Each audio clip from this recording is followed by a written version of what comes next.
Eh bien, bonjour à toutes et tous. Je me présente rapidement. Je suis Nicolas Digan de la société Label Verte, implantée à Angers, donc entreprise de compostage. Je commencerai par excuser quelqu'un. Je commencerai par excuser Eric Sabot, c'est mon directeur général, qui ne peut pas être présent. C'est lui qui aurait dû faire la présentation parce qu'il a plus de 15 ans d'expérience dans le compostage. Il a été le créateur de la société. Et en fait, moi, je passe pour un peu l'expert du compostage, mais en fait, j'ai rejoint Label Verte il y a 3 mois.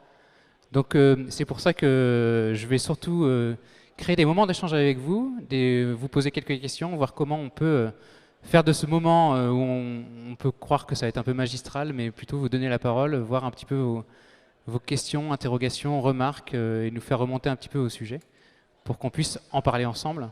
Et enfin, moi, c'est un peu la conclusion que j'en ai déjà, c'est que il n'y a pas de, enfin, en tout cas pour nous, il n'y a pas de solution clé en main vraiment du compostage. Il n'y a que des solutions et que des idées à créer et à co-créer. Donc je vais vous parler un petit peu de compostage. Label Verte, nous, on se prépare avec la directive de 2024. Et du coup, je commencerai tout simplement par vous poser une question à vous toutes et tous. Pour vous, qu'est-ce que c'est un biodéchet? Est-ce que, parmi vous, est-ce que quelqu'un désire prendre le micro pour nous dire qu'est-ce que c'est selon lui un biodéchet? Vous faites les timides. On est juste après la pause déjeuner. Vous voulez que je vous affiche la réponse du ministère de la Transition écologique, c'est ça? Bah, ça ira plus vite que... Mais n'hésitez pas vraiment à amener... Enfin, je pense qu'il y a pas mal de personnes qui sont dans le domaine là, à la fois entre madame qui est à Angers en métropole, vous-même qui connaissez déjà des entreprises qui sont présentes sur Nantes, vous-même qui distribuez des points d'apport volontaires. On a nos collègues de Cocyclé qui sont présents aussi. Vous-même qui... Une ferme de lombricole, c'est ça? Donc vous en connaissez forcément plus que moi, donc si on peut avoir un moment d'échange et de partage sur les biodéchets, c'est toujours plus agréable qu'une formation magistrale. Donc voilà un petit peu ce qu'on a pu en tirer, nous, un peu de la définition de qu'est-ce qu'un biodéchet. Donc vous la connaissez.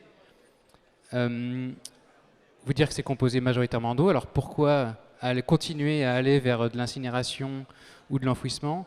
Et puis vous rappeler que des biodéchets dans les poubelles, c'est à minima 33% de nos déchets. Et donc ça n'a que du sens de pouvoir en trouver un autre exutoire que de le brûler ou de l'incinérer. Là, il n'y a que moi qui peux faire cette slide. Donc je peux vous présenter Label Verte. Qui on est? La société s'est créée en 2008 avec vraiment une approche très large au niveau de la transition écologique. On avait plusieurs associés, il y en avait qui étaient sur l'habillement, d'autres sur l'alimentation, donc sur même des céréales. Il y avait un agriculteur.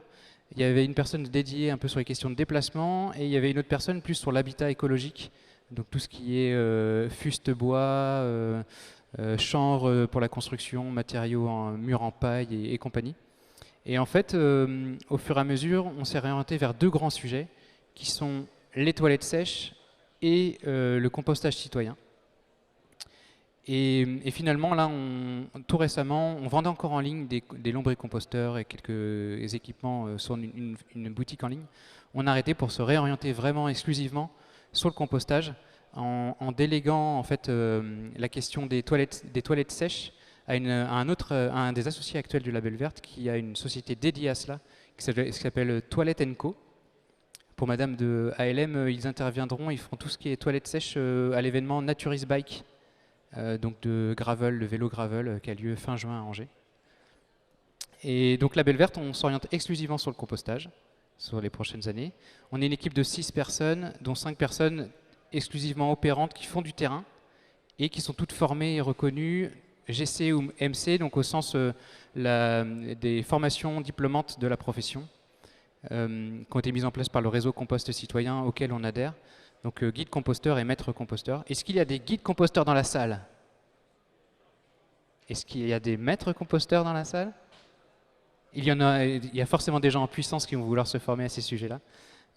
Guide composteur, c'est une formation qui dure 5 jours et maître composteur 6 jours à l'heure actuelle. Même si avec les organismes de formation Cali, OPI ou autres, on nous demande toujours plus de mieux comment dire, contrôler les compétences acquises lors des formations. Et donc ça peut s'étendre plutôt dans les 2-3 prochaines années à 8-10 jours de formation. Nous, on a une appétence à la formation parce qu'en fait, avec Au ras du sol, une association du sud-ouest de la France qui a mis en place, avec le réseau Compost Citoyen, des formations guides et maîtres composteurs, on dispense ces formations-là avec l'association nantaise qui s'appelle Composterie. Donc là, c'est une petite page de pub en plus. Si les personnes qui veulent se former à maître composteur ou et avant guide composteur, vous pouvez aller sur le site de la Belle Verte et vous renseigner sur les prochaines dates de formation qui existent pour devenir maître ou guide composteur. C'est dispensé entre Angers et Nantes pour ne faire aucun jaloux entre la Belle Verte et Composterie. Et on est adhérent donc, de différentes dynamiques locales qui sont les boîtes à vélo. Nous, on était présents sur le stand mise à disposition par la Chambre des métiers de l'artisanat via cette association qui regroupe des entreprises sur Angers qui se déplacent exclusivement à vélo. Donc il y a la Belle Verte, mais il y a aussi Cycle et des paysagistes à vélo, Liveo qui fait de la distribution des colis au dernier kilomètre en centre-ville à vélo, et des acteurs qui font de la street food également à vélo. Et on est membre aussi d'une association qui s'appelle Mauve, qui est pour un mouvement pour l'agriculture urbaine à Angers.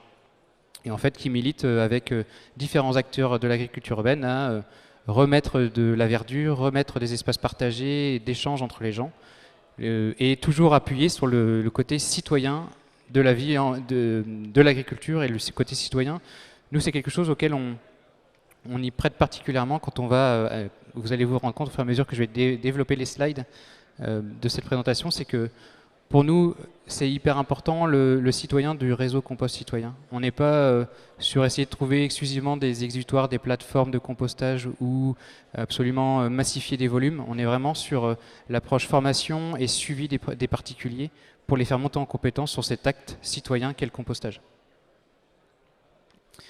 Je vous ai fait une petite slide magistrale, je pourrais vous les transmettre, mais c'est les quelques textes sur lesquels on s'appuie justement qui font que on est dans un cadre réglementaire plutôt favorable pour les biodéchets, comme vous le savez toutes et tous, donc je ne vais pas m'appesantir là-dessus, sauf s'il y a des questions et des remarques pour rester toujours dans l'interaction.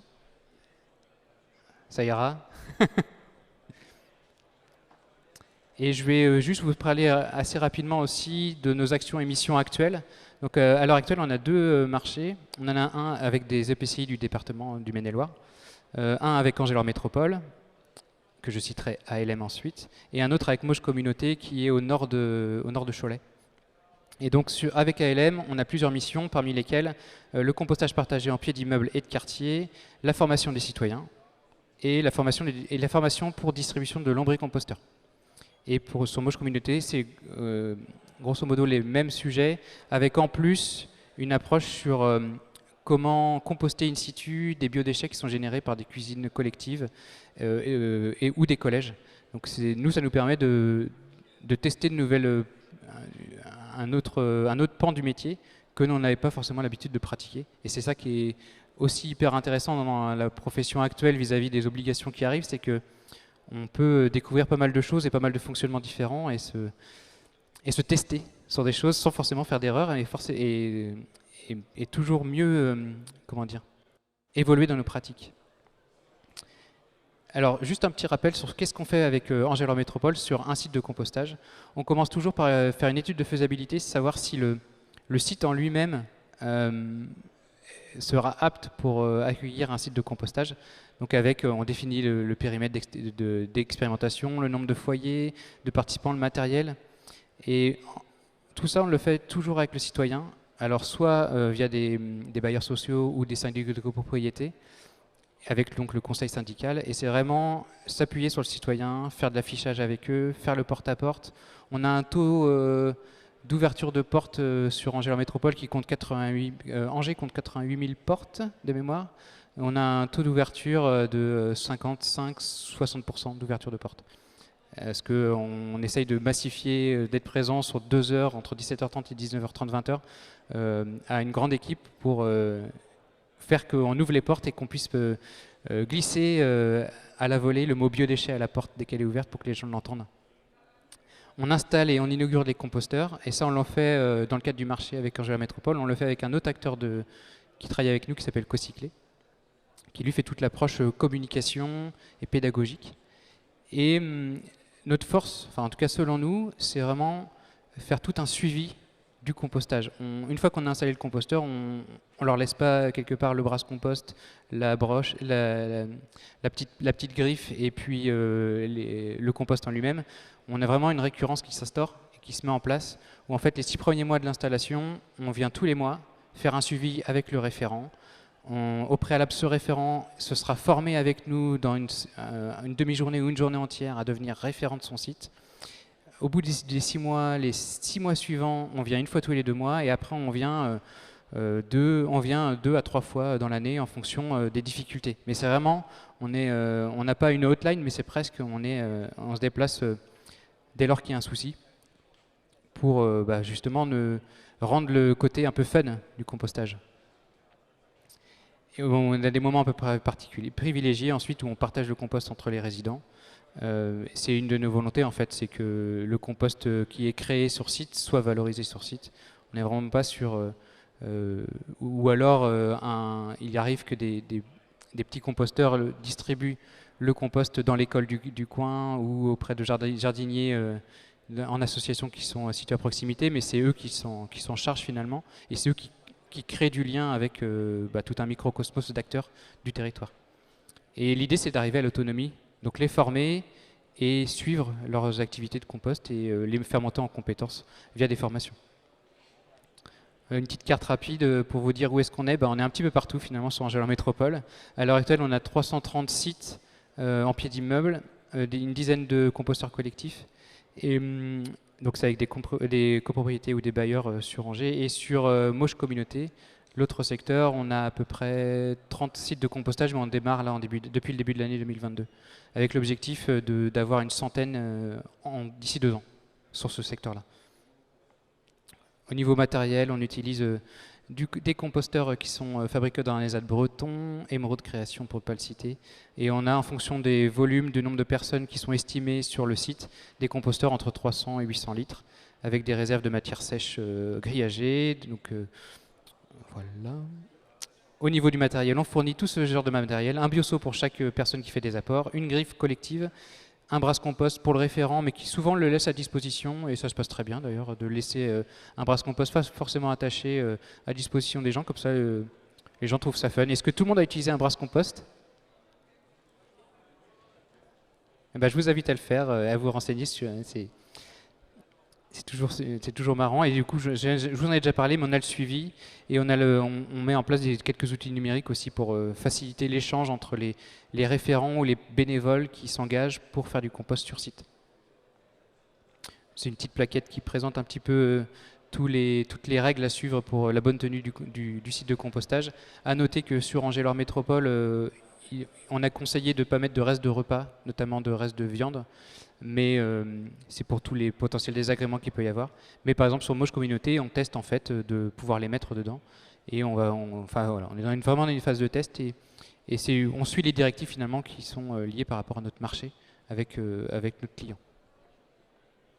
On s'adapte finalement. Si vous avez des interrogations, des remarques, n'hésitez pas. Comme je vous disais, on forme des personnes, donc c'est des référents de sites. Donc les 330 sites, on a 330 référents, même plus. Et donc soit on les forme une fois pour toute une journée, ils peuvent revenir ensuite sur des demi-journées de formation, soit ils font tout un processus sur 3 demi-journées de formation, sur 6 à 9 mois, histoire de, pas forcément s'ils ont moins de temps à nous consacrer. Mais l'idée, c'est faire monter en compétence tout le monde en tant que citoyen. On arrive à 450 référents et puis on organise des événements justement avec Cocyclé pour rendre toujours ça fun et puis créer du lien social entre les habitants. C'est, vous l'aurez compris, ce que l'on cherche à faire, tisser du lien et de l'échange entre les acteurs. On a une mission avec Angers Métropole de lombricompostage où en fait, pendant 1 heure, on forme à qu'est-ce qu'un lombricomposteur. Et suite à cela, on leur demande de nous consigner une facture. L'habitant d'Angers Métropole doit régler une facture de 20 € du lombricomposteur. Et à la fin de cette formation-là, soit il est convaincu et il part avec, soit il n'est pas convaincu et il ne part pas avec. Ou au mieux, on l'a convaincu en lui disant « Ne prenez pas un lombricomposteur parce qu'il y a un pied d'immeuble juste en bas de chez vous et vous pourrez valoriser tous vos biodéchets dans le composteur de pied d'immeuble. » Mais après, le particulier part avec un bon de commande pour créer son propre cheptel. Là, on travaille avec la ferme lombricole du Mouta. Et il y a comme il y a un accompagnement possible du compostage partagé de pieds d'immeuble, il y a aussi un accompagnement possible du particulier sur le lombricomposteur sur le long terme. Et on fait des enquêtes annuelles auprès de personnes qui ont récupéré et qui se sont équipées d'un lombricomposteur, savoir comment ça se passe, s'ils ne font pas de maltraitance animale, finalement. Et essayer de potentiellement, ça nous sert pour réorienter des pratiques qui pourraient être bonnes ou moins bonnes, quoi. Et on a été sollicité par d'autres agglomérations pour faire ce genre de formation également, même en dehors du département, parce qu'elles cherchent finalement une compétence spécifique sur le lombricompostage. Est-ce que, moi là j'ai un peu déjà beaucoup parlé, est-ce que vous avez des questions, des remarques? Moi j'aurais savoir si vous avez quels freins, quelles difficultés vous avez quand on parle de compostage, de lombricompostage, de biodéchets. Est-ce que vous avez déjà vous-même là des réactions à nous partager, des difficultés, des visions? Ou est-ce que vous êtes vraiment ici pour m'écouter? Madame, par exemple, sur Angela Métropole, est-ce que vous avez des... Ah oui, pardon. Oui, je disais, moi, en bas de l'immeuble, il y a justement la possibilité de faire du compostage, comme vous dites. Donc maintenant, c'est une habitude, tous les fruits, les légumes, allez hop, on met dans le truc là, le truc en bois. Et vous qui avez peut-être plus une approche interrogative finalement sur la démarche, quel frein vous voyez au compostage? Est-ce que vous avez des questions, des interrogations? Je ne sais pas comment ce serait perçu et je ne sais pas non plus comment le mettre en place en fait. On n'y a pas du tout réfléchi pour l'instant. Hein. Vous êtes une entreprise? C'est plus pour les biodéchets de salle de pause? C'est pour oui, essentiellement, oui, parce qu'autrement on n'a pas d'autres déchets autrement quoi. Mais d'accord. donc oui, ce serait issu de la cuisine en fait. Mais ok. Est-ce que d'autres personnes souhaitent prendre la parole, apporter un peu leurs questions, leurs remarques? Non? Très bien. Est-ce que vos cibles sont uniquement des particuliers ou est-ce que vous travaillez aussi auprès d'entreprises, je pense, je sais pas, des entreprises artisanales qui produisent aussi un peu de biodéchets et qui doivent aussi les valoriser, notamment avec l'évolution de la réglementation? À l'heure actuelle, on est vraiment dans le cadre du marché, enfin, on est un peu dépendant on est très proche de ces deux acteurs de marché public, Angela Métropole et Moche Communauté, mais on va développer des offres sur le suivi du compostage pour les entreprises, mais vraiment avec l'objectif, nous, Label Verte, de maximiser, autant que faire se peut, le compostage sur site via soit des composteurs ou des lombricomposteurs. Pour nous, la collecte, c'est vraiment l'ultime exutoire parce qu'on se dit que quitte à valoriser des biodéchets, autant le faire au plus proche de là où ils sont produits. Donc on est vraiment sur une approche même citoyenne entre les entreprises. Les entreprises avec lesquelles on a des suivis de composteurs, on invite les collaborateurs de ces entreprises-là à directement avoir un bioseau, l'amener à l'entreprise, et ils s'en servent un peu comme un moment de partage entre collaborateurs pour créer un moment fun entre eux en fait.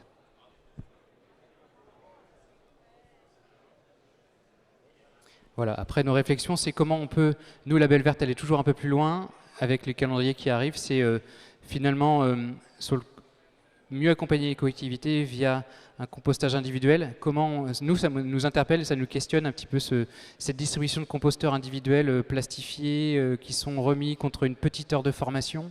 Et en fait, après, il n'y a aucun suivi. Il y a énormément de collectivités qui fonctionnent ainsi. Et du coup, c'est comment on peut avoir un meilleur suivi avec eux, continuer à leur transmettre de l'information et ne pas les perdre en fait dans la nébuleuse du compostage et assurer et assumer finalement nos compétences et nos expertises du compostage qu'a Label Verte sur le compostage citoyen par l'intermédiaire de répondre à des appels à projets, des choses un petit peu innovantes. Pour le moment, on a quelques idées en réflexion, mais c'est rien de concret finalement.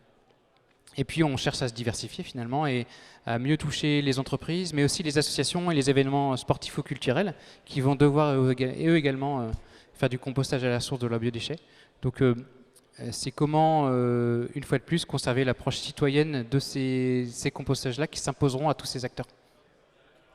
Et puis l'idée, c'est de massifier aussi de la communication et de la pédagogie, comme on s'évertue à le faire depuis plus de 15 ans, pour finalement mettre le citoyen au centre de cette approche-là de compostage et de même plus largement d'agriculture urbaine.